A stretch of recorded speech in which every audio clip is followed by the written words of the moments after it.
Tá aí. Soluções. Na verdade, quando a gente fala em soluções, a gente fala de um assunto que é bem extenso, né?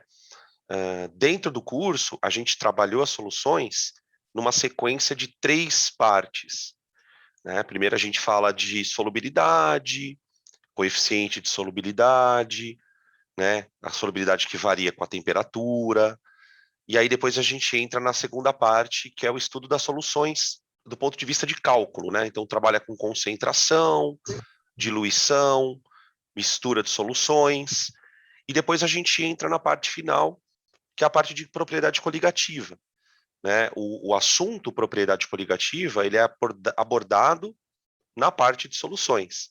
Então a gente vai falar dos efeitos coligativos, né? Ebullioscopia, pressão de vapor, tá? Então tem bastante coisa para a gente comentar aqui. Eu vou tentar fazer um resumo meio que rápido, tá? Para chamar a atenção de vocês dos pontos mais importantes. Então, vamos primeiro, eu vou dividir o resumo em 3 partes, tá? Como a gente fez durante o curso, nas nossas aulas. Então vamos colocar aqui, soluções. Parte 1. Bom, na parte 1, o que a gente fez, na verdade, foi trabalhar o conceito de solubilidade. Tá? O conceito de solubilidade tem a ver com aquela quantidade, como é que eu posso dizer? Com aquela máxima quantidade de uma substância que você consegue dissolver num dado solvente, né? A gente, por experiências próprias, sabemos que quando você vai dissolver um soluto num solvente, existe um limite a partir do qual você não consegue mais dissolver. Esse limite, ele é expresso a partir do que a gente chama de coeficiente de solubilidade. O coeficiente de solubilidade, geralmente, ele é dado em gramas do soluto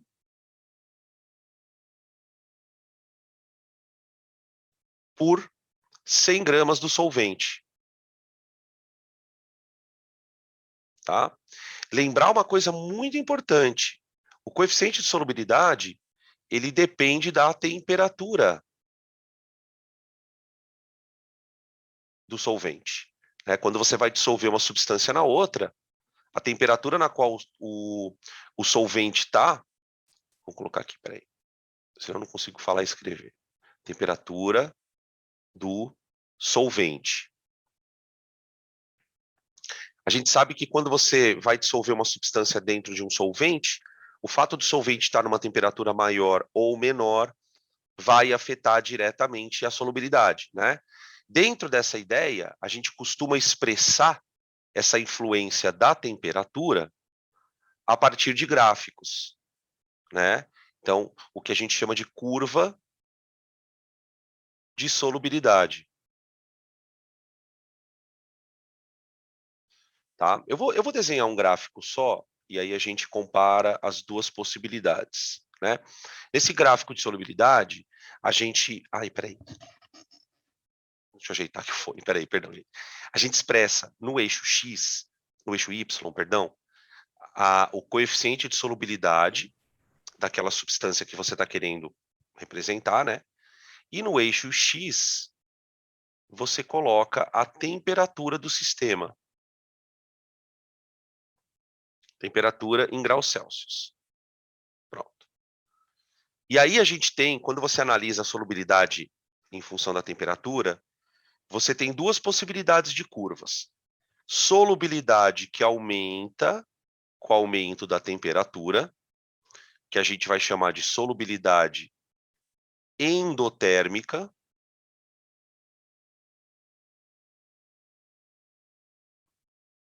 Como acontece, por exemplo, na sacarose, né? O açúcar, tem uma solubilidade endotérmica. Então, quer dizer, quanto maior a temperatura do solvente, maior a solubilidade daquela substância, tá?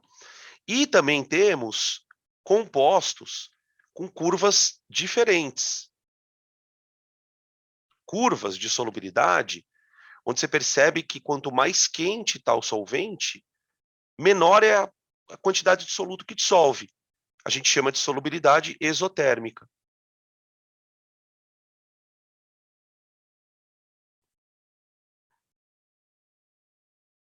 tá?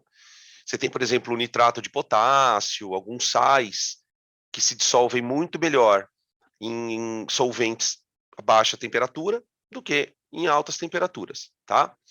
Outra coisa que a gente aprende nessa primeira parte é a classificação das soluções de acordo com a quantidade que está dissolvida, né? Aí, para a gente lembrar,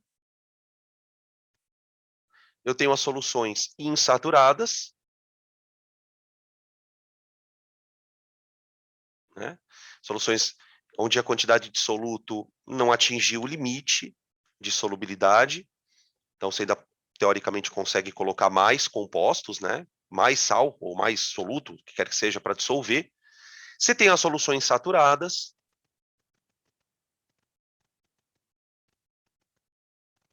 tá?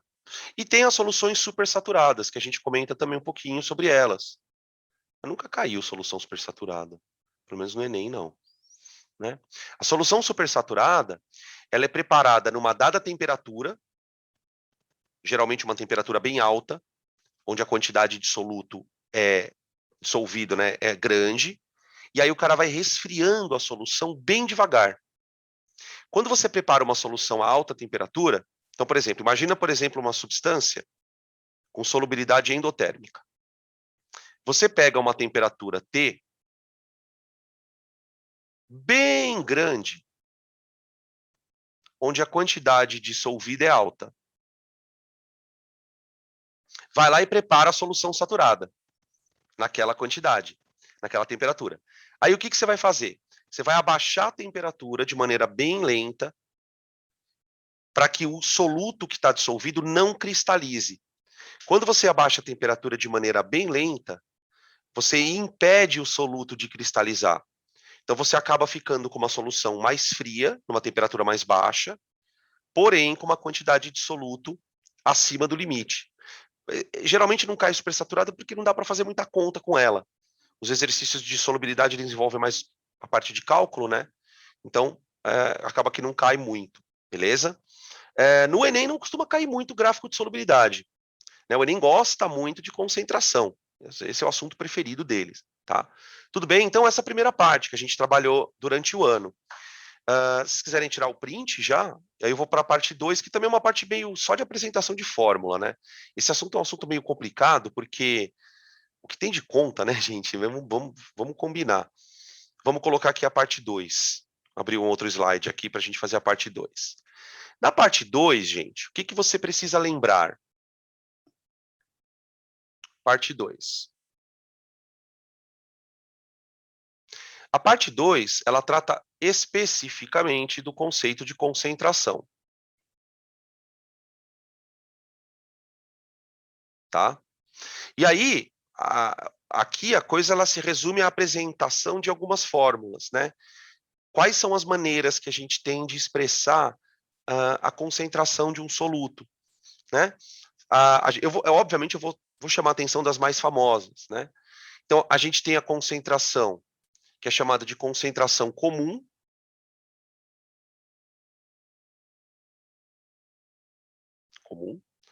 que é a concentração expressa em gramas do soluto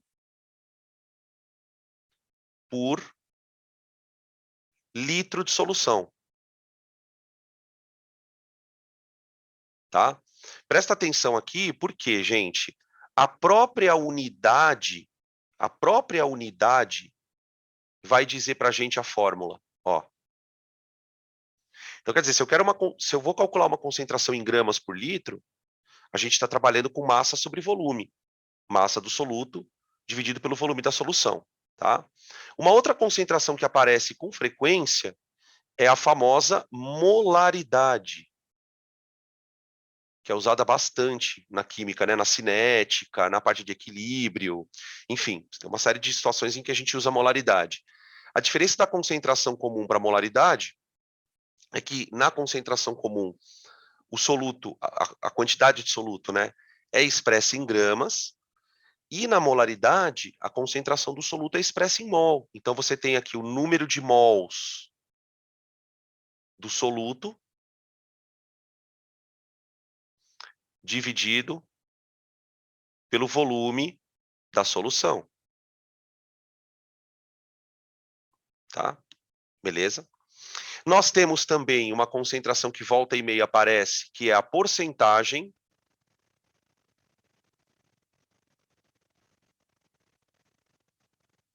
tá?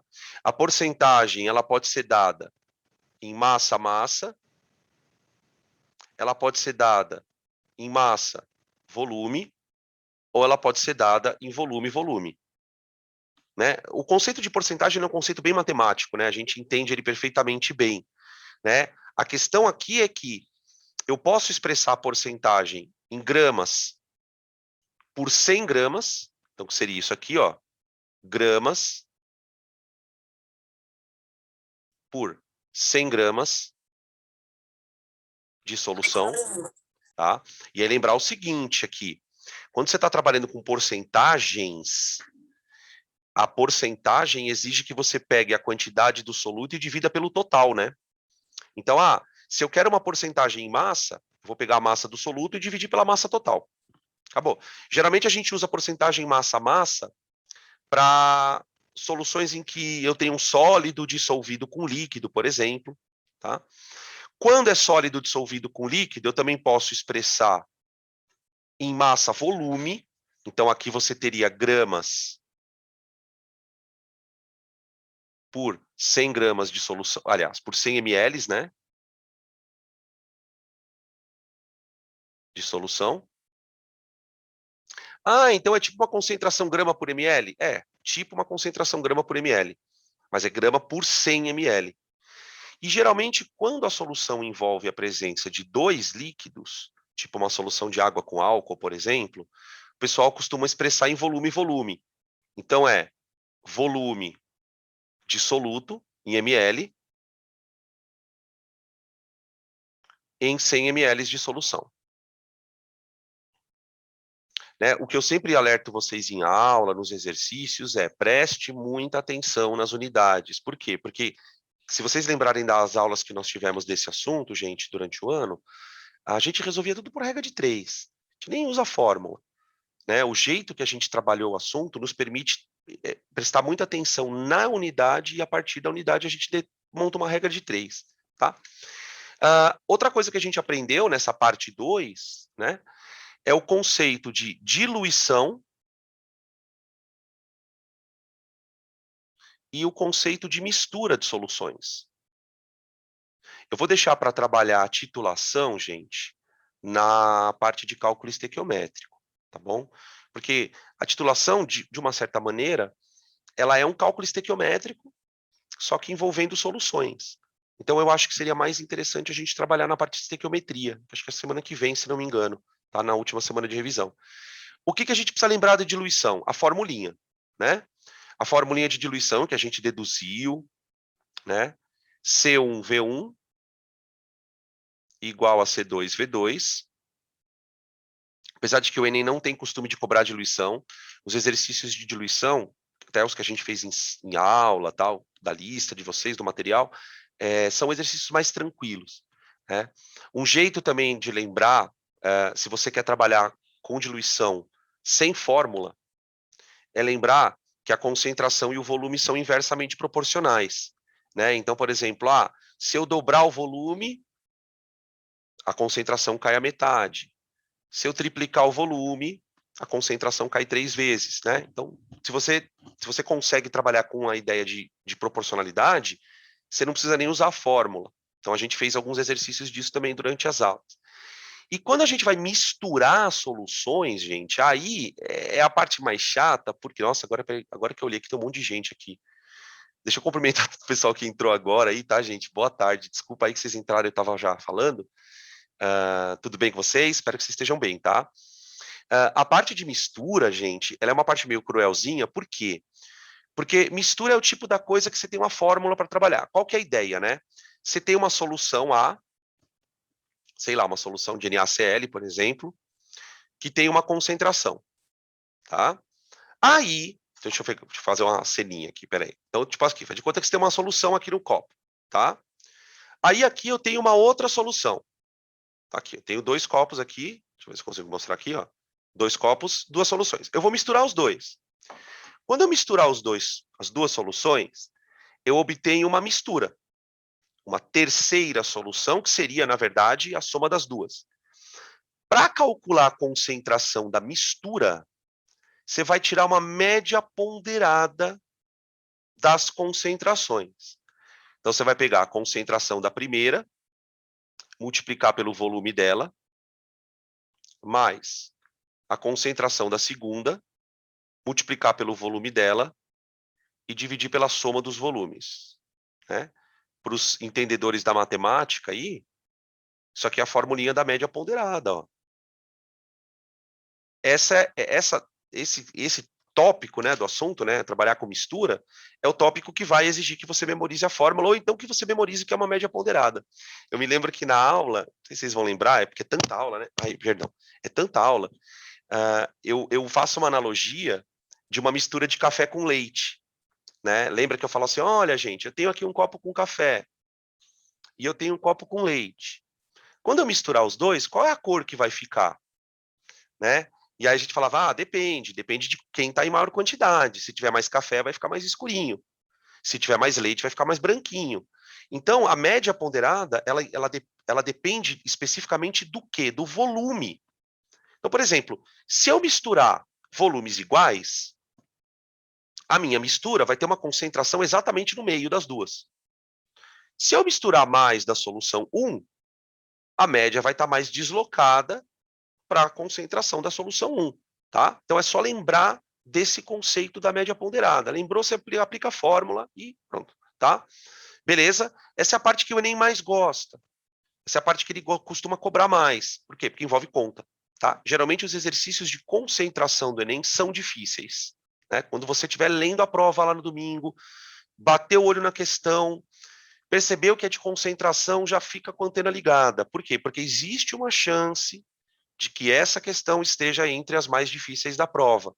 Pode ser que não, mas se a gente observar o padrão das últimas questões de concentração, a gente vai perceber que isso é assim. Por que essa percepção é importante?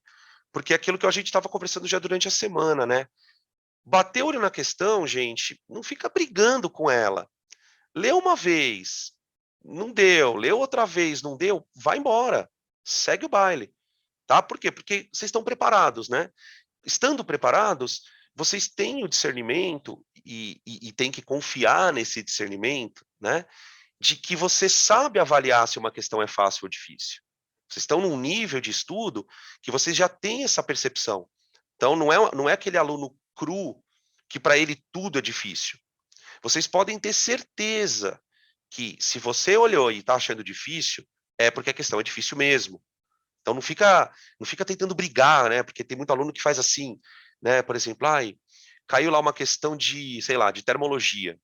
E o cara não, eu sou bom de termologia. E ele fica brigando com a questão, mas por acaso aquela questão é a mais difícil da prova, tá? Então fica atento a isso, porque os exercícios dão dor de cabeça.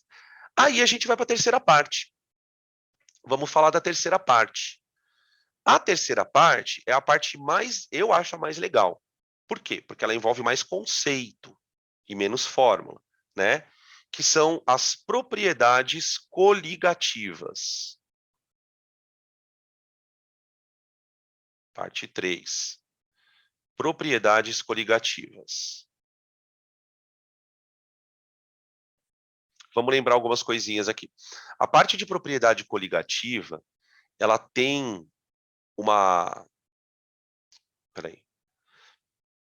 O estudo das propriedades coligativas, ele tem uma parte que envolve cálculo, sim. A parte que envolve as leis de Raul. Mas o Enem não tem tradição de cobrar esse assunto. Então, eu nem coloquei exercício na parte de revisão.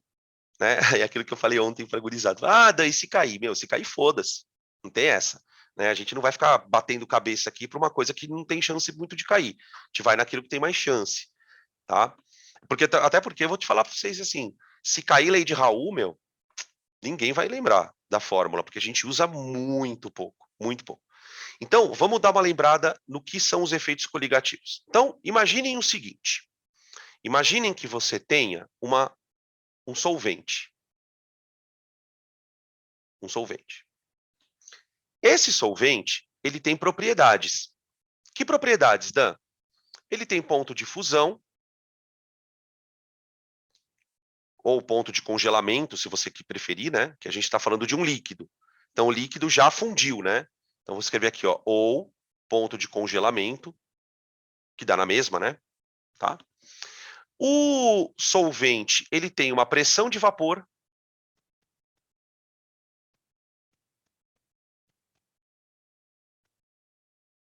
Tá? A pressão de vapor, gente, eu lembro que na aula a gente fica um tempão definido, né? A pressão de vapor é a pressão que o vapor de um solvente exerce quando ele está fechado. Por exemplo, aqui nesse copo, eu tenho água, tá? Eu tenho água. Essa água que está aqui no copo, ela está evaporando. Ela está evaporando. A gente não consegue visualizar isso, porque ela não está fervendo, né? Se eu tampar o recipiente assim, ó, tampei. O vapor da água vai ficar preso aqui dentro, concorda? Quando o vapor da água fica preso aqui dentro, ele exerce uma pressão. Tudo bem? Só que é claro que essa pressão depende de algumas coisas. Por exemplo, se a água estiver quente, o vapor é mais intenso. Então a pressão é maior. A pressão de vapor depende da temperatura da substância. E cada substância tem a sua pressão de vapor. Então, se eu pegar, por exemplo, um frasco com água e tampar, e aí eu meço a pressão de vapor dele. Depois eu pego um frasco com éter, por exemplo, e meço a pressão de vapor, a gente vai perceber que ela é diferente. Então, cada substância tem a sua pressão de vapor. E aí vale a pena a gente fazer uma ponte, de novo, pela acho que terceira ou quarta vez, com as interações moleculares do líquido. Por quê? Porque a pressão de vapor é o que vai dizer para a gente o quanto um líquido é volátil. A gente discutiu isso na aula de orgânica, né? Foi ontem, por sinal. Substâncias que são mais voláteis, menos voláteis.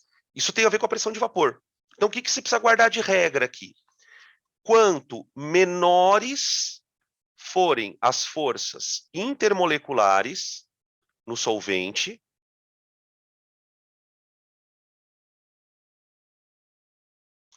maior é a pressão de vapor dele. A gente usa, na verdade, o termo, viu, gente? Pressão máxima de vapor, que é a pressão do vapor, né, quando o líquido está enclausurado, quando ele está fechado num recipiente, tá? Beleza? Outra propriedade que o líquido tem, o solvente, é o ponto de ebulição, né? Tá. Essas propriedades são propriedades específicas, né, das substâncias. Aí o que eu vou fazer? Eu vou pegar esse solvente e tacar nele um soluto não volátil.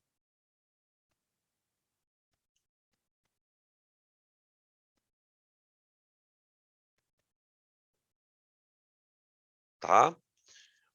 O que a gente entende por soluto não volátil? Um soluto que não evapore. Então, pode ser um sal, por exemplo, pode ser açúcar, tá? Algum tipo de soluto que não evapore. Aí, obviamente, uma vez que você colocou um soluto lá dentro, você acaba de criar uma solução. Você acabou de criar uma solução. Tá, essa solução também tem propriedades. Só que essas propriedades mudam. Como assim mudam, professor? Primeira coisa que você vai ver acontecer: uma queda no ponto de congelamento.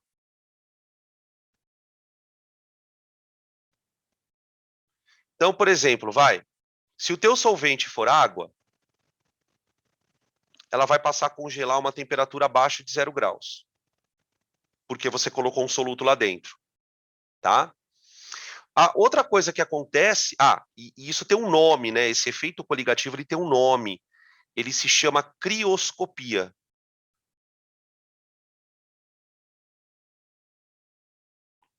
Ele se chama crioscopia, tá? Uma outra coisa que vai acontecer, porque você colocou o solvente, o soluto, é uma queda na pressão de vapor. Então, aquele soluto perde Volatilidade. Ele fica menos volátil. Ele fica menos volátil. Então, quer dizer, a água já é um líquido que evapora pouco. Se você põe sal nela, ela evapora menos ainda. É isso que a gente está propondo aqui. Né? Outra coisa que acontece é o aumento da temperatura de ebulição. Ah, peraí, deixa eu colocar o nome aqui, né? Essa queda na pressão de vapor, ela recebe o nome de tonoscopia.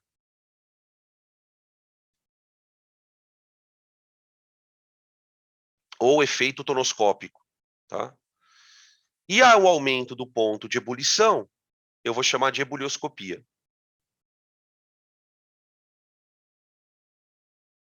E aí eu queria comentar uma coisa com vocês, que eu acho que, se vocês perceberem essa ideia, vai fazer bem sentido isso que está acontecendo aqui. Por que tudo isso acontece? Né? Por que quando você põe uma substância lá dentro, as propriedades mudam dessa forma?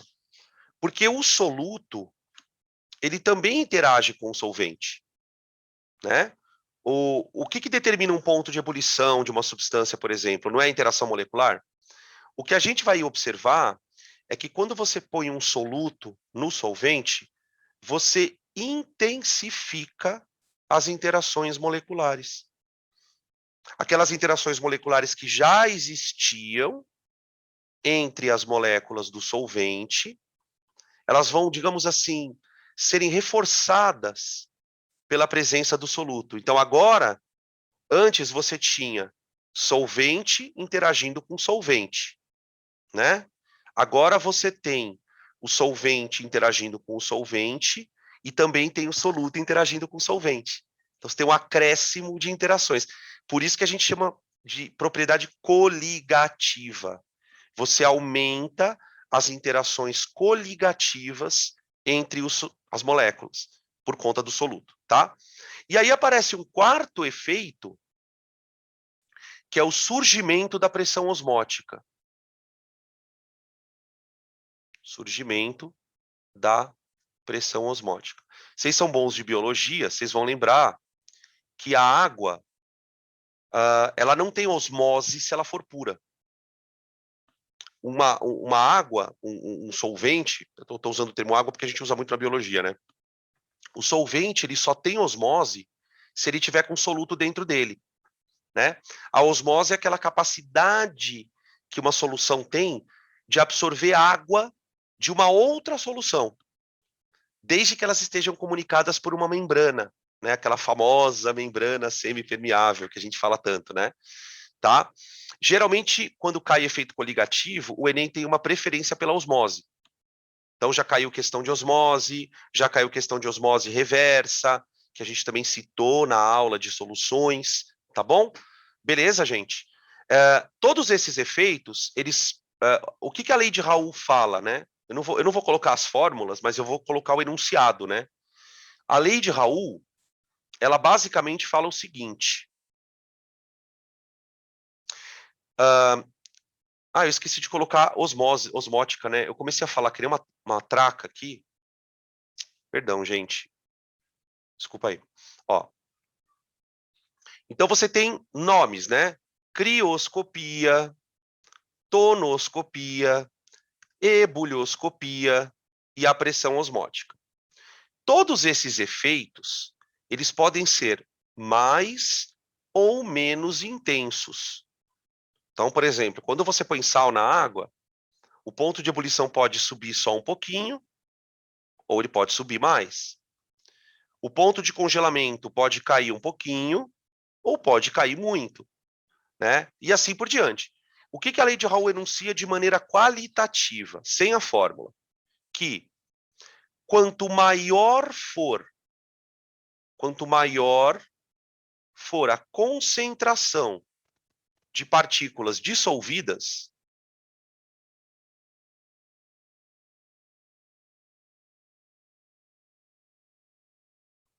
quanto maior for a concentração de partículas dissolvidas, maior será o efeito coligativo analisado. Então, não sei se vocês lembram que nessa aula a gente comparava soluções. Pegava, sei lá, duas soluções diferentes e perguntava, qual que tem maior ponto de ebulição? Né? Qual que puxa a água da outra? Né? Por exemplo, vamos lembrar aqui da biologia, né? Porque eu acho que é um gancho bom. Por que que a água sempre vai para o lugar mais concentrado? Né? A gente aprende isso na biologia, né? Que é a osmose, a água caminha sempre da solução hipotônica para a solução hipertônica. Tá, mas por quê? Porque a solução, quando ela tem um soluto ali dentro, ela vai puxar água. Então, quando você coloca duas soluções em contato, as duas tentam puxar água uma da outra. Mas a solução mais concentrada exerce maior pressão para puxar água. É como se fosse um cabo de guerra, vamos dizer assim, né? Vai dar uma resultante ali. Quem é que puxa água com mais intensidade? A solução que está mais concentrada. Por isso que a água vai para lá, tá? É basicamente essa a ideia, tá bom? Peraí que tem gente chamando aqui. Dá para falar que quanto maior a força de dissociação... Isso. Por exemplo, né? Você usou uma coisa muito interessante aqui. Vamos imaginar o seguinte, vai. Eu vou exemplificar isso que você perguntou, né? Quer ver? Deixa eu ver se tem mais um slide. Tem. Por exemplo, ó, vamos supor que você tenha aqui 1 litro de água, vai. Então, você tem um frasco contendo 1 litro de água, tá?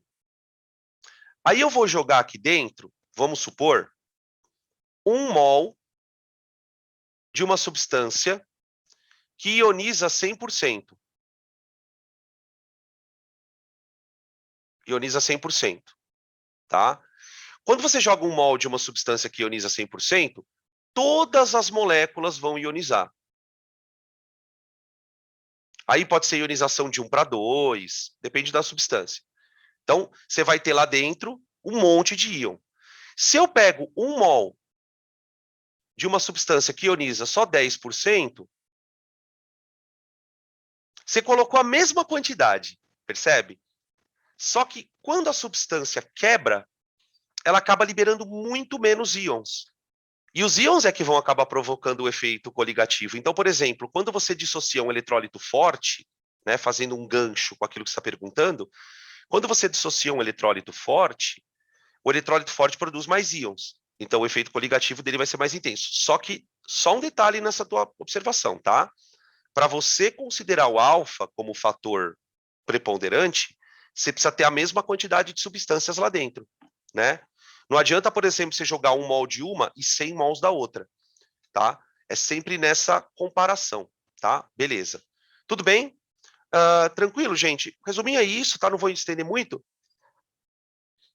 para a gente aproveitar o tempo para fazer exercícios, tá? Então, vamos começar aqui. Eu selecionei algumas aqui. Volto. Espera aí. Volto, sim. Deixa eu só... Perdão. Pode tirar o print aí.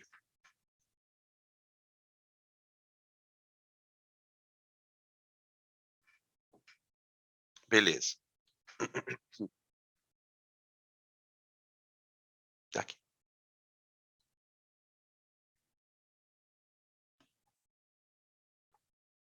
Unicamp, questão 12. Fresquinha também, do ano passado, né? Porque o Unicamp já foi esse ano agora. A forma cristalina de um fármaco é fundamental para o seu uso como medicamento. Assim, a indústria farmacêutica, após a síntese de um determinado fármaco, deve verificar se ele apresenta como uma única forma cristalina ou se é uma mistura polimórfica. Tá? O que seria uma mistura polimórfica? Uma mistura com cristais de várias formas. Tá? Uma das formas de purificar um fármaco nessas condições é utilizar um processo de recristalização. Aí ele vai explicar o que é a recristalização. Veja, dissolução do material sintetizado, seguida de cristalização da substância desejada. Então, é mais ou menos assim. Você tem, vamos supor, você tem uma substância A, sólida, e B, sólido. Aí você dissolve os dois. Então, você vai colocar aqui o solvente, o A vai ficar aquoso. Estou supondo que eu estou colocando água, tá? E o B também. Aí, geralmente, você vai cristalizar um deles só. Você vai cristalizar. Então, o que você vai fazer aqui? Você vai mexer com a temperatura. Como a gente sabe que a temperatura interfere a solubilidade, você pode mudar a temperatura para provocar a cristalização de apenas um deles. Sei lá, por exemplo, faz de conta que o A cristaliza, ou porque você aumentou a temperatura, ou porque você diminuiu a temperatura, de alguma maneira. E o B permanece sólido, permanece aquoso. Aí você filtra, né? Aí você filtra. Aí você faz uma filtração e aí separa o A do B, tá? Observe a tabela abaixo nos dados da solubilidade em água de uma dada forma de insulina. Tá bom. Aí vamos dar uma olhada na tabela. O que a gente percebe com a insulina? Ó?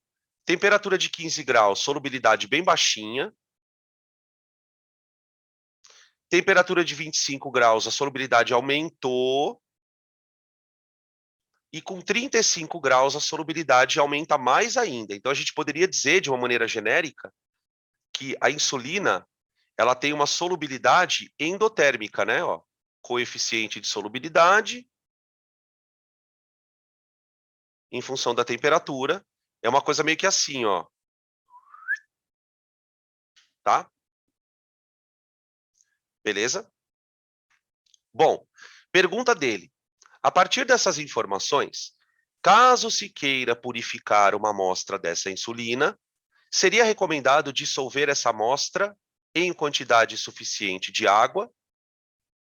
Então, vamos supor que a insulina esteja contaminada com alguma coisa, tá? Eu quero separar a insulina, então eu quero pegar a insulina de volta. Faz de conta que o A é a nossa insulina. Então, eu vou dissolver tudo, certo? E vou mexer com a temperatura para ela precipitar. Tá certo? Então, ó, gente, se eu quero dissolver bem a insulina, eu vou escolher um solvente numa temperatura alta. T1. Então, por exemplo, a gente poderia escolher já a temperatura de 35 graus. Que eu estou usando a temperatura que o cara deu na tabela, né? Então, nessa temperatura, a insulina é bem solúvel, tá? Joga a água quente lá, dissolve tudo. Aí eu quero precipitar a insulina. Se eu quero precipitar a insulina, eu posso abaixar a temperatura. Vou para um T2. Né? Quando eu abaixo a temperatura, por exemplo, para 15 graus Celsius, a insulina precipita. E aí, só uma coisa importante, tá? Percebe que quando você abaixa a temperatura, uma parte da insulina continua dissolvida lá dentro. Não dá para tirar tudo. A solubilidade teria que cair a zero para você tirar toda a insulina. Então, esse processo de recristalização, ele não é um processo perfeito. Ele vai permitir com que você separe uma quantidade razoável da substância, tá? Então, a gente já fica entre duas aqui pela questão da temperatura, né? Eu ficaria entre duas, eu ficaria entre a A e a C, né? Ó, a 35 graus, eu vou jogar, resfriar até 15 graus, promover uma filtração e recuperar o sólido. Toda a insulina seria recuperada. Ó, aqui está a merdinha da questão, tá? Não é toda a insulina que vai ser recuperada. Ah, mas como é que eu ia saber, Dan? Por causa disso aqui, ó. A 15 graus ainda tem insulina, né? lá dentro. Agora a C, a 35 graus, resfriar a solução a 15, promove uma filtração, né? Então você vai dissolver a 35, aí você abaixa a temperatura a 15 graus.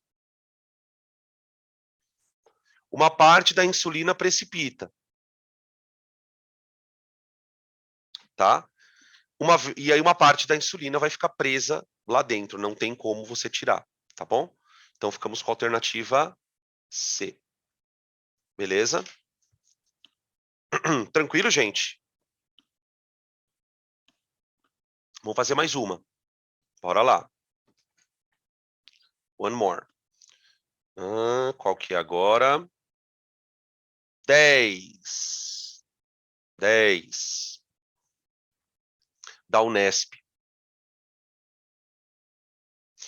O álcool isopropílico, entre outras aplicações, é empregado na limpeza dos circuitos elétricos.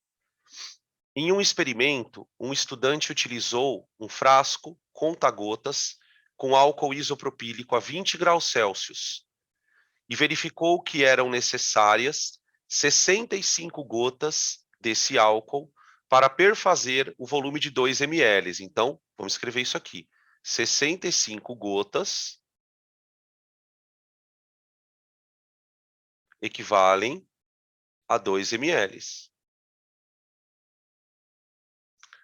Sabendo que a densidade do álcool é aproximadamente 0,8, qual a quantidade desse álcool em mols presente em cada gota? Aqui é um conceito que não é propriamente de solução, mas é um conceito de densidade, né? Que a gente geralmente estuda densidade no momento que está estudando soluções. Então, ele quer, em 1 ml, ele quer saber quantas moléculas não, né? Quantos mols tem. Quantos mols tem. Tá bom. Bom, a primeira coisa que a gente vai fazer, então, é ver quanto que tem de massa nessas 65 gotas, né? Então, ó, 2 ml de álcool equivalem aos 65 gotas. Tá, muito bem. Ah, uma coisa importante, né? Ele quer em cada gota. Ele quer em cada gota, não em cada ml. Eu que escrevi errado aqui. Peraí. Ele quer saber o número de mols, N mols, em uma gota. Uma gota. Tá. Bom, o que eu vou fazer primeiro? Eu vou primeiro calcular essa massa. Vamos ver quanto que pesa esses 2 ml, né? Então, o que a gente sabe pela densidade? Que 1 ml de álcool tem a massa de 0,8 G. Beleza. 2 ml, 1,6. Dá uma massa M. 6 gramas. Esses 1,6 gramas estão presentes em 65 gotas. Então, eu vou escrever assim. 65 gotas, uma conta bem chata, né? Equivalem a 1,6 gramas de etanol. De etanol não, de álcool propílico lá. Qual vai ser a massa desse álcool em uma gota? Em uma gota. Tá bom? A massa de álcool em cada gota vai ser 1,6 dividido por 65 gramas. Não faça essa conta ainda. Por exemplo, eu não faria. Por quê? Porque ele não quer saber a massa de uma gota. Ele quer saber quantos mols tem lá dentro. Então, eu vou fazer o seguinte. Eu vou transformar isso aí para mol, né? Para isso, nós vamos calcular a massa molar. Calcular a massa molar aqui. Massa molar. Álcool isopropílico. Então, eu tenho 3 carbonos. Então, dá 3 dá 36, certo? Mais hidrogênios, eu tenho 3, 4, 5, 8. Mais 8. Vai conferindo aí, por favor, tá?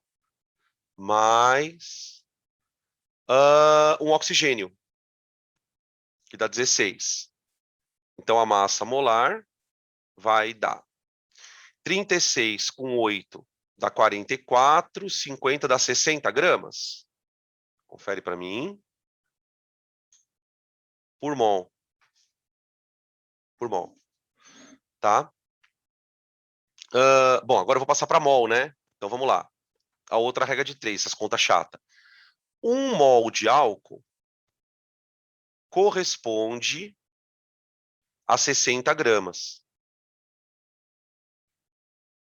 Quantos mols de álcool eu tenho? Para 1,6 sobre 65. Aqui. Tá? Então, o N vai dar... Quando ele fala aproximadamente, a gente já fica meio tenso, né? 1,6 sobre 60 vezes 65. Essa é a conta, tá? Deixa eu ver quanto que dá isso.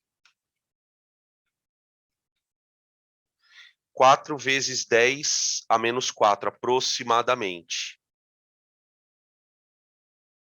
4 vezes 10 a menos 4. Aquela questão que ela é fácil, mas a gente se enrola nas contas, né? Tá? Então, nos dá a alternativa E. E. Beleza? Mais uma. Vamos lá. Questão 18.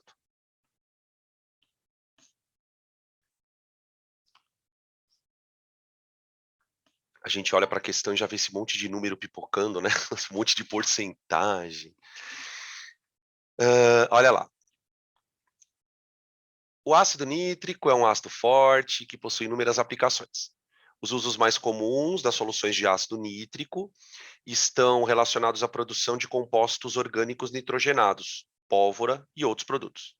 Geralmente vendido com uma solução de 70% em massa, é comum que a concentração para atuar como defensivo agrícola esteja na faixa de 0,5. Dessa forma, os agrônomos sugerem diluições, olha lá, das bombas compradas concentradas. Assinale a alternativa que indica a concentração molar de um ácido 0,5% em massa. Então, ele quer duas coisas. Ele quer qual a concentração de um ácido 0,5% em massa. Ele quer a concentração em mol por litro. Tá? E o volume necessário para a preparação de 1 litro de uma solução 0,5% a partir de 70. Então, a outra pergunta é, eu tenho uma solução A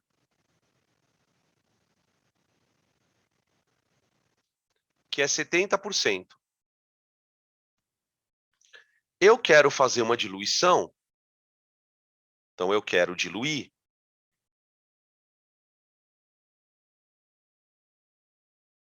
Para chegar numa solução B,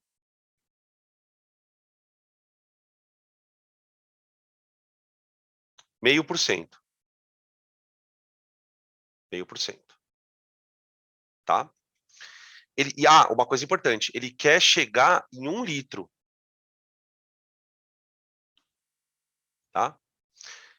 Qual é o volume de água necessário para fazer a diluição? Então, o que vai acontecer? Eu tenho um volume inicial aqui.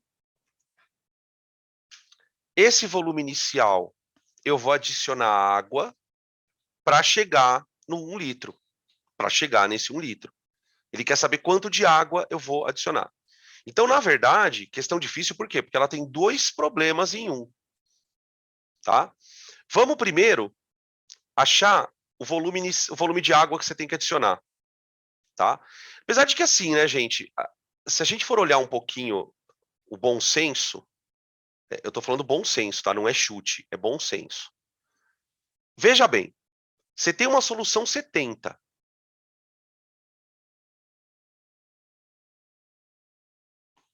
Você quer diluir ela pra caramba.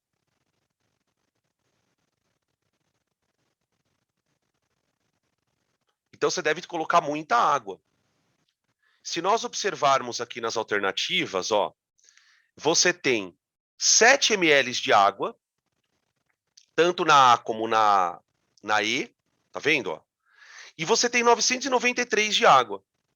Então, assim, pelo bom senso, eu ficaria entre B, C e D. Eu não vou fazer a conta. Eu não vou fazer a conta. Por quê? Porque para você transformar uma coisa de 70 em 0,5%, você tem que diluir muito. Muito. Então, você vai pegar um pouquinho dessa solução e acrescentar bastante água para chegar num litro, tá? Beleza? Eu não vou fazer a conta, mas seria uma aplicação de fórmula. CaVa igual a CbVb, tá? Você aplicaria aqui assim, ó. Ah, Dan, você pode fazer com a porcentagem a fórmula da diluição? Pode, pode.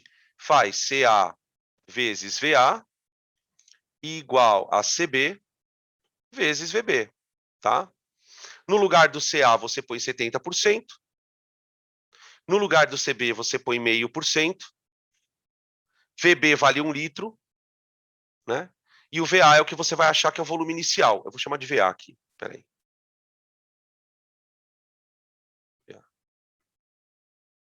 Tá?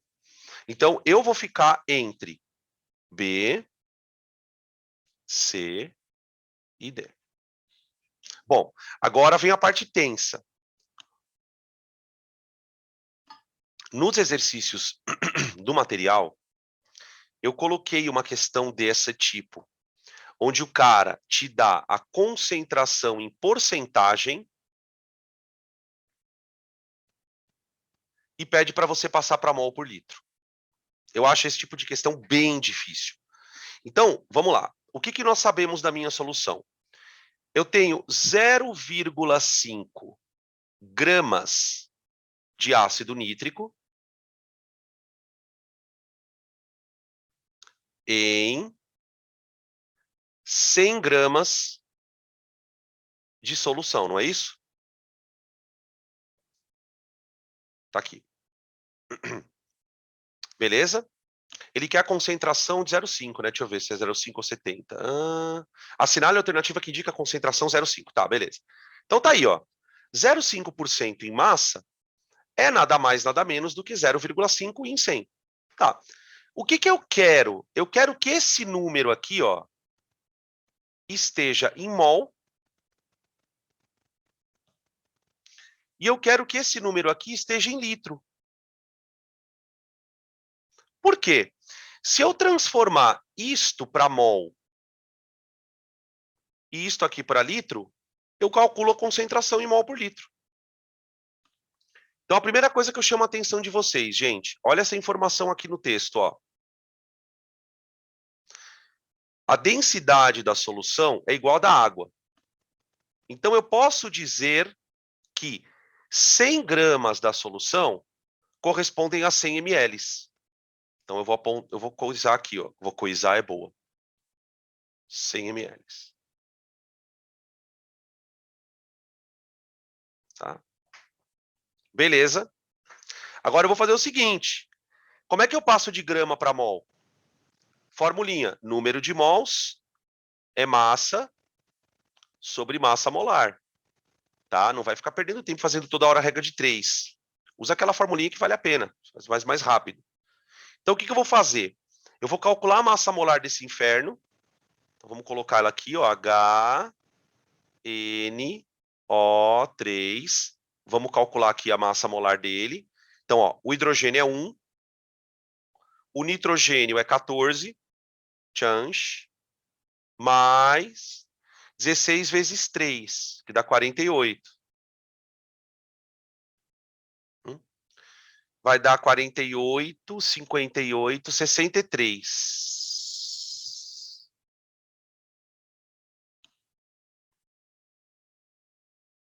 Portanto, quantos mols eu tenho? Número de mols é massa sobre massa molar. Oh, é 63. Podia arredondar para 65, né? Preguiça da pessoa. Nem sei se dá a conta certa. Aqui, ó. Tá? Vai dar 7,9, 10 a menos 3.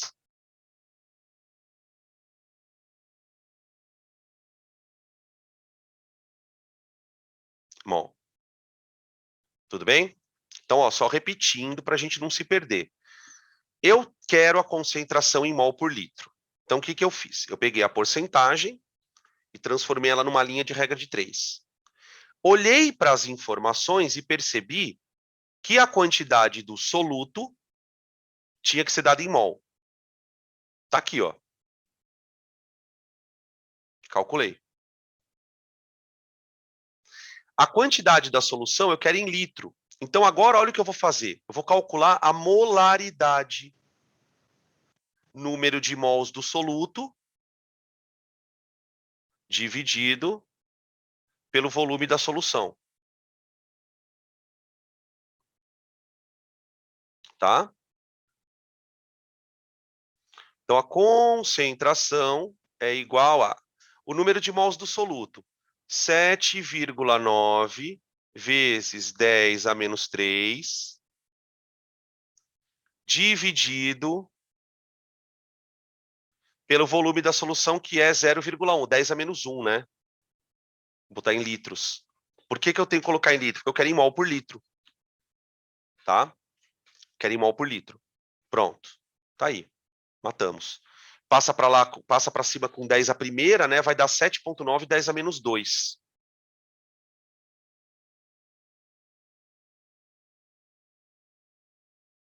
Mol por litro. Que dá 0,079. Dá C, né? É C? É. Porque é 0,079. Da alternativa C de casa. Tá? Percebe, né? Não é uma questão do Enem, mas o Enem pode cobrar perfeitamente assim, tá, gente? Não tem nada de muito dispar do que o Enem costuma fazer. Tá aí, então, a questão 18. Vamos fazer mais uma. Pode tirar print aí, se quiserem.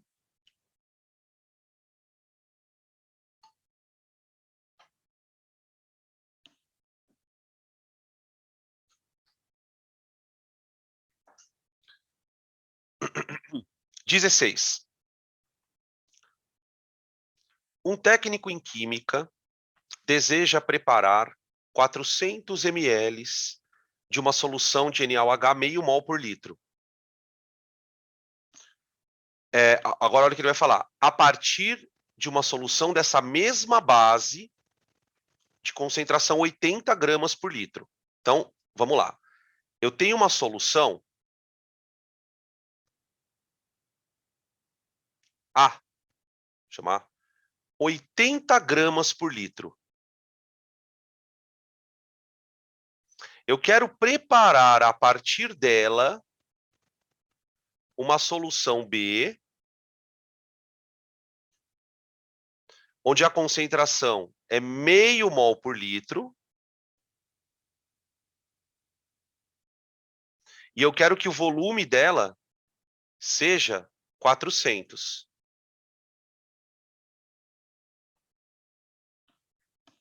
Tá aí. Aí olha a pergunta. Quais são os volumes de água e da solução que devem ser misturados para preparar? Então, você tem um volume de A, você vai adicionar água. Ele quer saber o volume de cada um deles. É uma diluição, tá? Para a gente usar a fórmula. Só tem que tomar cuidado com uma coisa aqui. Para você aplicar essa fórmula aqui, ó. Peraí. Aqui, ó. Que a gente discutiu aqui no exercício anterior. Aqui, ó. Para você aplicar essa fórmula, as duas concentrações precisam estar na mesma unidade. Não dá para você misturar aqui, ó, grama por litro e mol por litro, tá? Então, o que eu vou fazer? Eu posso escolher uma das concentrações e transformar a unidade, tá? Eu vou pegar a concentração da solução A. Primeira coisa que eu vou fazer, né, para variar, é calcular a massa molar.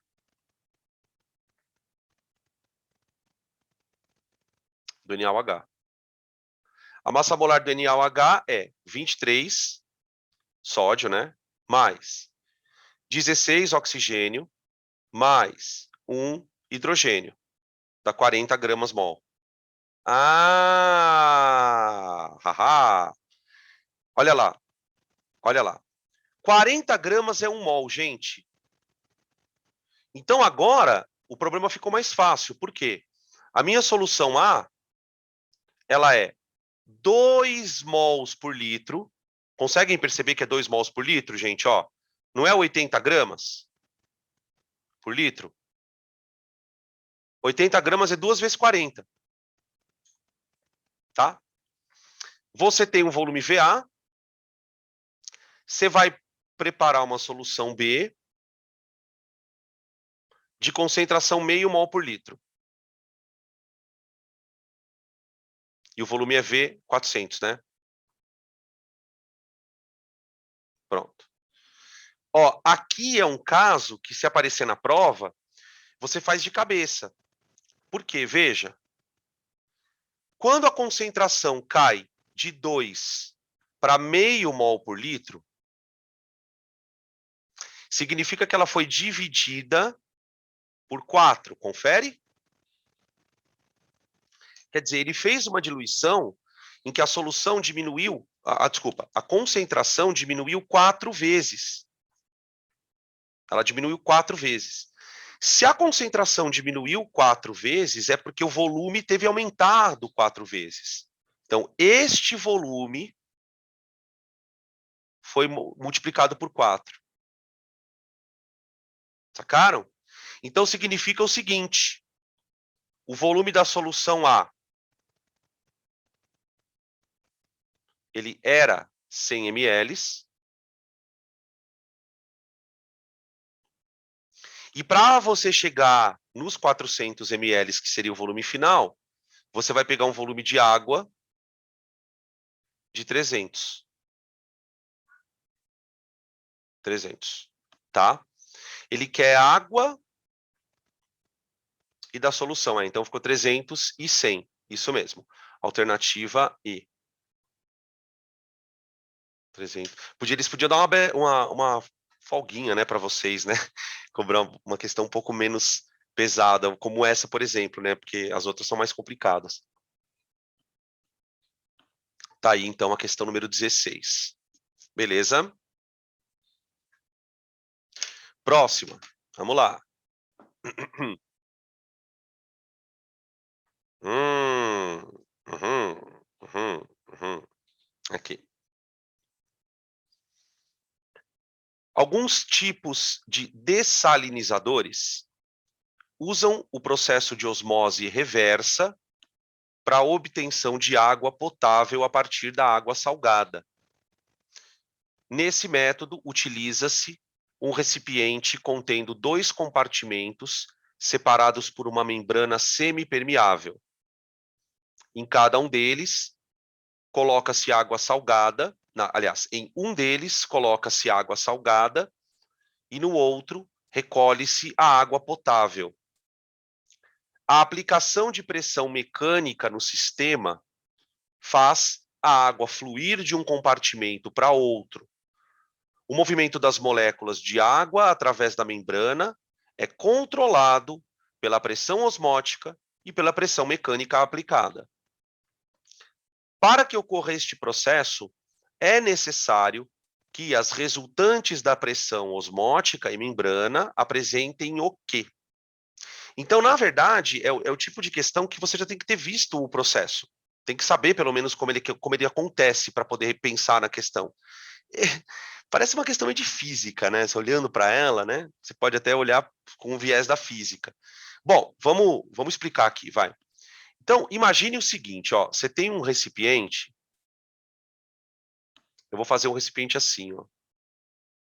Meio que um tubo em U. Assim, ó. Aqui.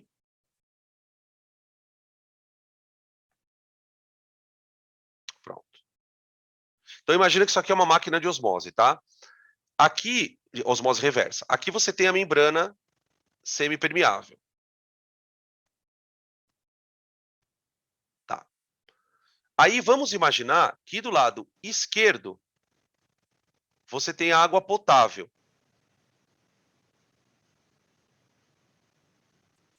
Essa aqui é a água potável. Então eu vou fazer uma legenda aqui, ó. Água potável. Tá. Do outro lado você tem água do mar. É água do mar? Deixa eu ver. É água salgada. Tá bom. Então aqui é água salgada. Bom, aí na tua cabeça você já pensa o seguinte: opa, se a água é salgada, ela é o meio hipertônico.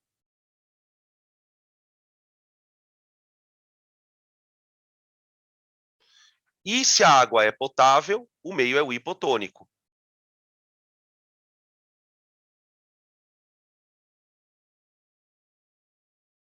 Tá? Muito bem. Percebam que no texto ele faz referência a duas pressões. Ele faz referência à pressão osmótica, que eu vou representar aqui, ó. Vamos representar a osmótica de branco mesmo, ó. A pressão osmótica, ela tá para a direita.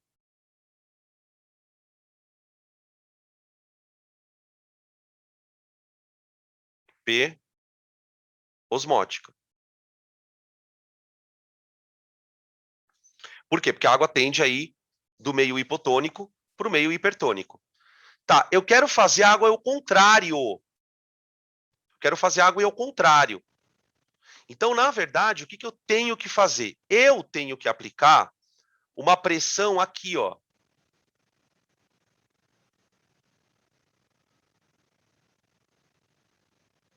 Eu tenho que aplicar uma pressão aqui. Tá? Essa pressão lembra do princípio de Pascal. Ela vai se transmitir por todos os pontos do fluido. Então, essa pressão mecânica, ela vai, vamos dizer assim, competir com a pressão osmótica. Deixa eu colocar a pressão mecânica de outra cor aqui. Espera aí. Vou colocar de verde, vai. Ó, essa pressão mecânica, gente, ela vai competir com a osmótica. Ela vai ser transferida para a membrana, lá embaixo. Aqui, ó. Tá? E eu quero que a água vá para o lado potável. Ou seja, por isso que ela chama osmose reversa. Porque eu quero reverter o processo que é passivo, né? Que a gente aprende que a osmose ela é um processo passivo, a gente não gasta energia para fazer isso. Então, na osmose reversa, eu tenho que aplicar uma pressão mecânica que seja maior que a pressão osmótica. Que ela seja maior que a pressão osmótica.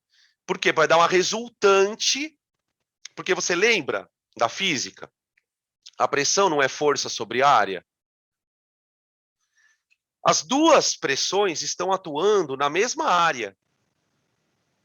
Tanto a pressão osmótica, que é causada pelo solvente lá, como a pressão mecânica, que é causada por um agente externo.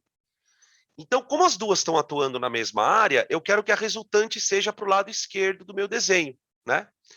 Então, deixa eu ver. Para que ocorra esse processo, é necessário que as resultantes das pressões osmótica e mecânica apresentem sentidos opostos. Então, quer dizer, a pressão osmótica está para um lado, a mecânica tem que estar para o outro, e tem que ter maior intensidade para a pressão mecânica. Maior intensidade para a pressão mecânica. Então, o que nos dá a alternativa E. E, de Enem. De Enem. Tá bom?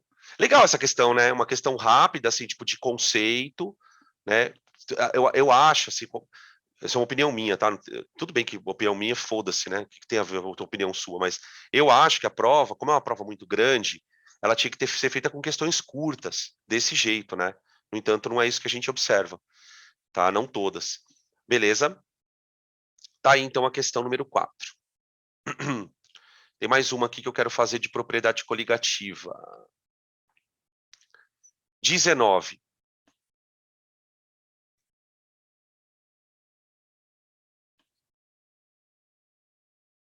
Questão número 19.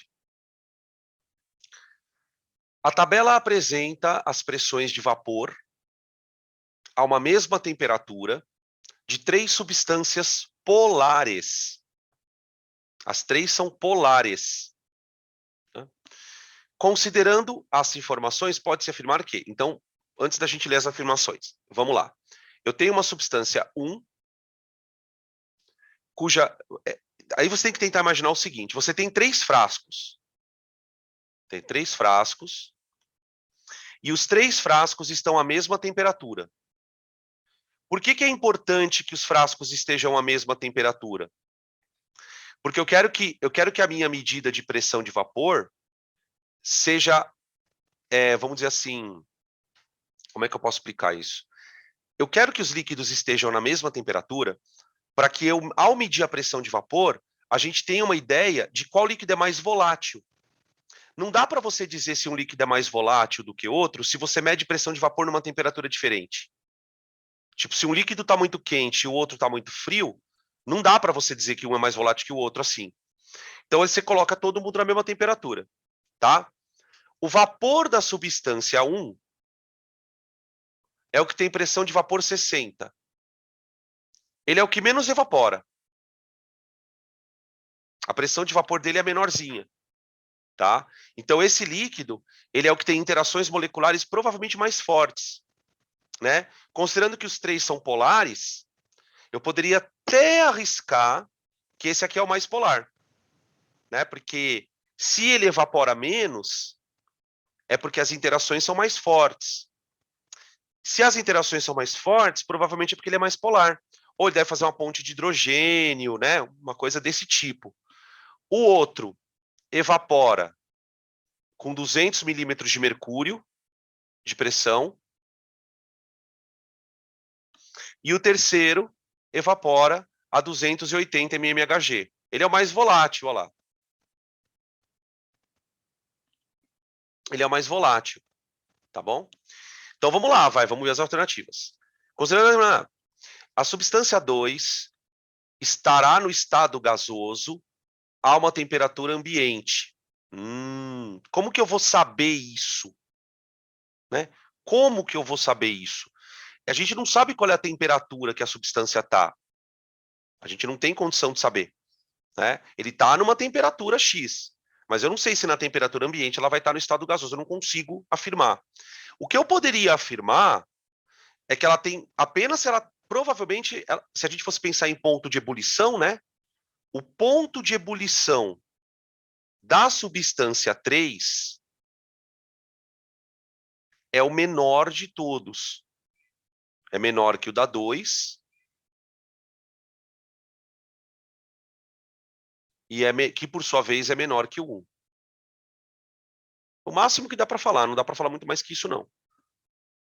A substância 3 apresenta menor pressão de vapor em maior altitude. A pressão de vapor, ela não depende da altitude. Se você colocar a substância no Monte Everest ou na superfície ou no nível do mar, ela vai ter a mesma pressão de vapor desde que ela tenha a mesma temperatura. A pressão de vapor, vou escrever isso aqui, depende apenas da temperatura. A PMV, nossa, esse M ficou bem feio, né? Espera aí. A PMV, a pressão máxima de vapor, depende apenas da temperatura.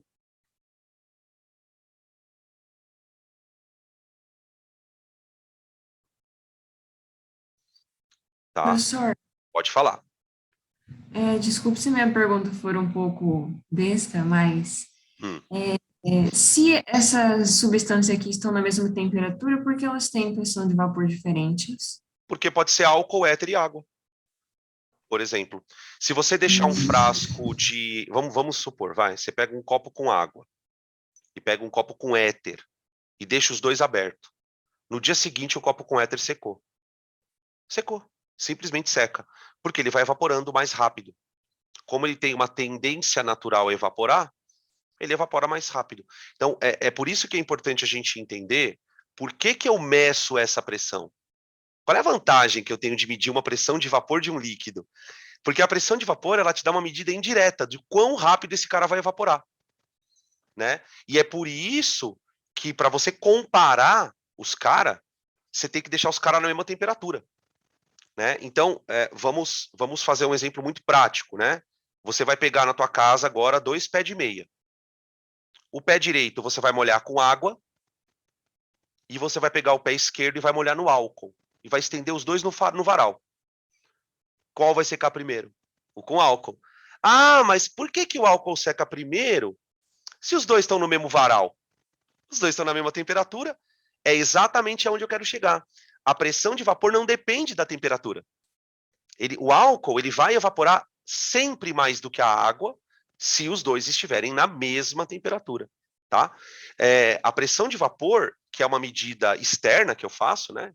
Eu meço ela no laboratório, ela nos dá uma ideia bem legal do quão intensas são as interações. É por isso que a gente acaba fazendo essa medida. Tá? A água, por exemplo, se você pegar água na temperatura ambiente aqui, ela deve ter uma pressão de vapor que não chega nem a 50 milímetros de mercúrio. Porque nessa temperatura ele evapora muito pouco. Uma coisa também importante, tá? Que você está perguntando e eu preciso contar. A pressão de vapor, ela cresce com a temperatura. Então, por exemplo, vamos pegar essa substância 1 aí, vai. A substância 1, ela tem uma pressão de vapor de 60 numa temperatura que, segundo o enunciado, é uma temperatura qualquer. Agora, aí o que acontece? Nessa mesma temperatura, o líquido 2, ele tem uma pressão de 200. Então, deixa eu colocar aqui uma outra curva.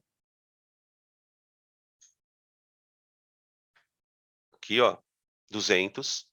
E o líquido 3, ele tem uma pressão de vapor de 280. Então, olha que loucura isso aqui. Meu desenho vai ficar uma porcaria, tá? Não repara. Tá aqui. Então, veja, eu medi as pressões de vapor numa mesma temperatura. Aí, o que eu vou fazer agora? Eu vou começar a esquentar os malucos. Quando eu esquento o líquido 1, a pressão de vapor dele faz isso, ó.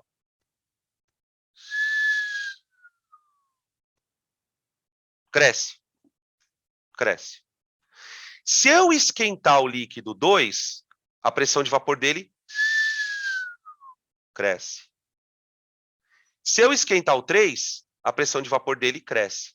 Mas percebam que elas crescem, mas uma nunca... a maior, ela continua sempre maior que todas. Não sei se vocês lembram que na aula desse assunto eu falava assim, galera, quando você vira as 3 curvas, a curva que está mais para cima é a da substância mais volátil. E por que ela é mais volátil? Porque naquela temperatura ele tem a maior pressão de vapor, tá? Não sei se ficou claro. Peraí que tem uma pergunta aqui, gente, peraí. Eu vi o negócio piscando aqui. E como que a altitude influencia na pressão de vapor? Não. Aí é o seguinte, a altitude, ela não interfere na pressão de vapor. Ela interfere no ponto de ebulição. Então, aqui eu vou ter que parar para te contar um barato aqui. Preciso te contar um barato. O negócio é o seguinte, ó. Por que um líquido entra em ebulição, né? Porque ele ferve. Tá, mas por que ele ferve? Por que a água ferve no nível do mar a 100 graus? O que acontece é o seguinte. Vamos imaginar que você tem um recipiente aberto. Tá? Tem o líquido lá. Esse líquido, ele tem uma pressão de vapor. Pressão máxima de vapor. Tá. Aí, você vai dar calor para ele. Tá.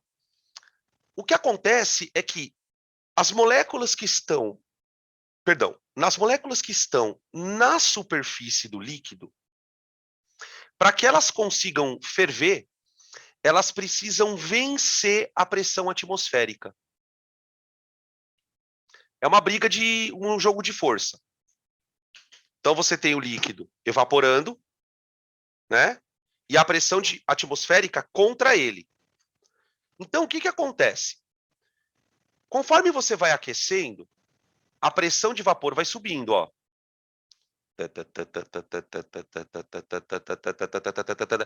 Vai chegar uma hora que essa pressão de vapor ela tá tão alta que ela iguala a atmosfera atmosférica. Porque você esquentou tanto o líquido que a pressão de vapor atinge esse valor. Quando a pressão de vapor ficar igual à atmosférica, o líquido ferve. Então, a gente diz o seguinte: a ebulição ocorre quando a pressão de vapor se iguala com a atmosférica. E agora eu vou responder a tua pergunta. A pressão de vapor, ela não depende da altitude, mas a pressão atmosférica depende.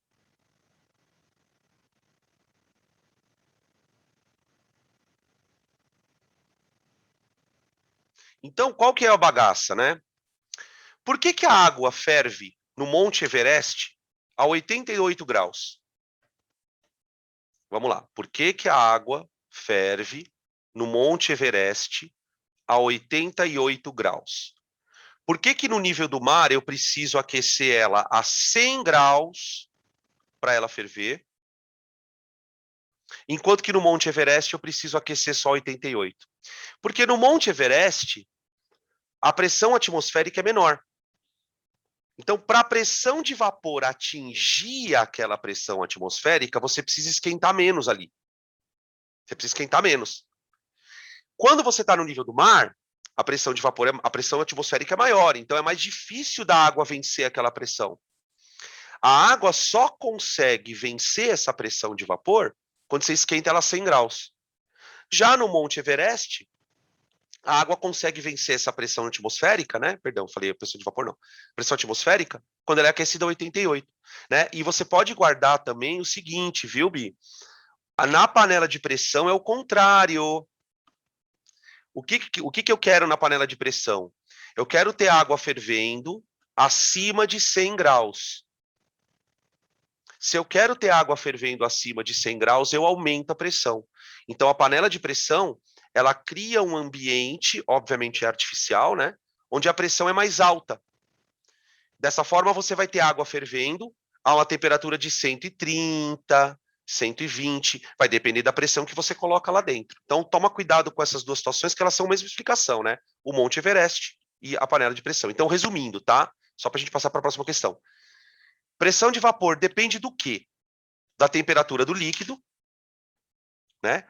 E cada líquido tem a sua pressão de vapor. Por quê? Porque ela é reflexo das interações moleculares. O que depende da altitude? O que depende da altitude é a pressão atmosférica. E a pressão atmosférica é aquela que tem que ser vencida para o líquido entrar em ebulição. Tá bom? Beleza? Eu nem sei se te respondeu, né? Bom, então vamos lá. A2, tá, a beta falsa, AC. A substância 1 apresenta maior intensidade de interações entre as moléculas. Opa, acho que fechamos, né? Ela é a menos volátil, então as interações moleculares são as maiores mesmo, tá bom? Tudo bem? Ficamos com a alternativa C. Eu queria fazer mais uma de propriedade coligativa, gente. Essa daqui, ó. Essa daqui, tá? Essa última aqui eu não vou fazer, ó, porque a gente fez ela em sala, essa do Enem PPL, que ela é super difícil, essa questão. A gente tem ela feita no material de sala, tá? Então, eu vou preferir fazer a outra de coisa. Ela é bem difícil, essa questão. Lembro até hoje. Puta, essa questão é muito foda, cara. Depois, se vocês tiverem tempinho e quiserem ver, procura na aula de concentração que a gente resolveu ela durante o ano, tá? Tem uma estequiometria envolvida aqui. Eu vou fazer essa daqui para a gente encerrar a aula com um clima amistoso. Essa daqui, ó. Eu não quero ninguém pistola. Então, eu vou fazer essa daqui, que é uma questão de conceito também, tá? Mais legal. Olha lá. O gráfico abaixo apresenta as curvas de aquecimento de dois líquidos puros, 1 e 2, inicialmente a 25 graus e 1 atm. Tá aqui. Então, você tem aqui a temperatura, né? O tempo, tá? E são dois líquidos puros, tá? Aí, um líquido foi aquecido, aquecido, aquecido, aquecido, e de repente a temperatura parou de variar. Mas ele está recebendo calor. Então a gente já supõe, né, que ele esteja mudando de estado aqui. Está mudando de estado, né? Ele está no líquido virando gás. Então eu posso dizer que esse aqui é o ponto de ebulição dele, ó. Esse aqui é o ponto de ebulição dele, tudo bem? Aí o líquido B, ou líquido 2 aqui, né, que ele chama, ele tem um ponto de ebulição maior. Então a gente pode imaginar que existe aqui uma diferença de interação molecular, né, por conta ou da polaridade do líquido, sei lá o quê, tá? Analisando o gráfico, é correto afirmar que aquecendo maior volume do líquido 1, o segmento AC terá maior inclinação. Gente, a variação de temperatura em função do tempo, ela não depende da quantidade de líquido. Ela não depende da quantidade de líquido, tá? Ela vai depender, na verdade, o que a gente pode definir aqui é o seguinte, ó. A potência é a quantidade de calor dividido por um certo intervalo de tempo. Tá? Só que, vamos considerar o líquido subindo, vai. O líquido subindo aqui, ó. Tá? Conforme o líquido está subindo, ele está recebendo calor e está variando a temperatura. Então, eu posso dizer que a potência... Opa, peraí. A potência é igual a mc delta θ dividido por delta T. Aqui. Até aqui tudo bem, ó. Potência, ele está recebendo calor. Ah, mas professor, por que você teve a ideia de pensar em potência? Porque a potência mede uma quantidade de energia absorvida por tempo, tá? Agora, olha o que eu vou fazer, gente. Olha o que eu vou fazer. Eu vou falar que potência sobre mc é igual a delta θ dividido por delta T. Tudo bem? Tá? Agora eu quero que vocês prestem atenção numa coisa. O que é delta θ dividido por delta T? Vamos ver quem manja isso, cara. Puta, isso aqui é foda, cara. O que é delta θ dividido por delta T? Delta θ dividido por delta T é o coeficiente angular da reta. Coeficiente angular. Que reta, professor? Dessa daqui, ó. Dessa daqui. Né? O coeficiente angular de uma reta não é dado pela tangente do ângulo? Dá uma olhada aqui, ó.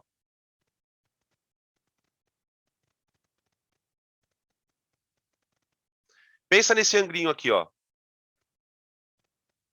Isso aqui não é um cateto oposto, ó. Isso aqui não é o cateto adjacente? Então, a inclinação da reta, ela depende do quê? Ela depende da potência, da massa e do calor específico, não é? Agora, pensa comigo. Pensa comigo. Se eu aumentar o volume de líquido aquecido, que ele fala aqui, ó, aquecendo o maior volume do líquido 1, o segmento AC terá maior inclinação. Vamos pensar. Se eu aquecer maior volume, vocês concordam que eu vou aquecer maior massa? Também. Está aquecendo maior volume. Se eu aumentar a massa, o resultado dessa conta não diminui? Então, eu posso dizer o seguinte, o aumento da massa, e por consequência do volume, né? Diminui o coeficiente angular.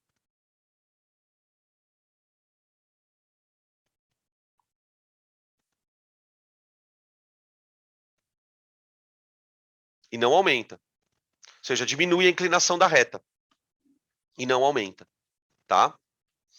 Beleza? Super difícil provar isso, né? Você pode até ter uma certa ideia, acho que está errado, porque se estou aquecendo mais, vai demorar mais. Você pode pensar desse jeito, tá? Ela ficaria menos inclinada, ela ficaria assim, ó, por exemplo. Ó. Opa, peraí, deixa eu apagar aqui, peraí. Aqui, ó. A reta ficaria assim, ó. Menos inclinada. Né? Você ia demorar mais para chegar nessa temperatura aqui, ó.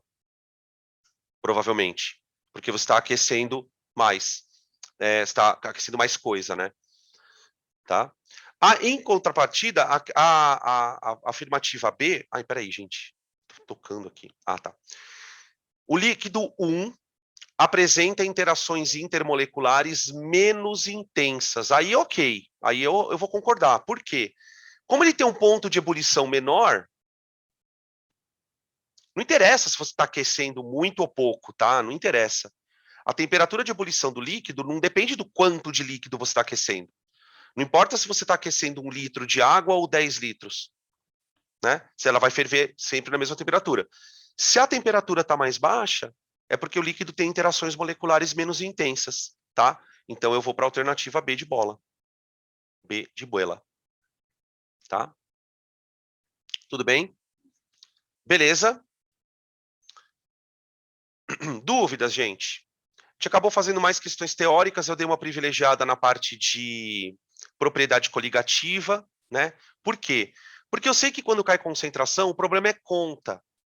E assim, né, gente, conta é o tipo de coisa que não dá pra gente ficar revisando muito. Conta é aquilo, você tem que fazer exercício, a gente tem que torcer, né, cruzar os dedos, para que as contas não estejam tão feias, né?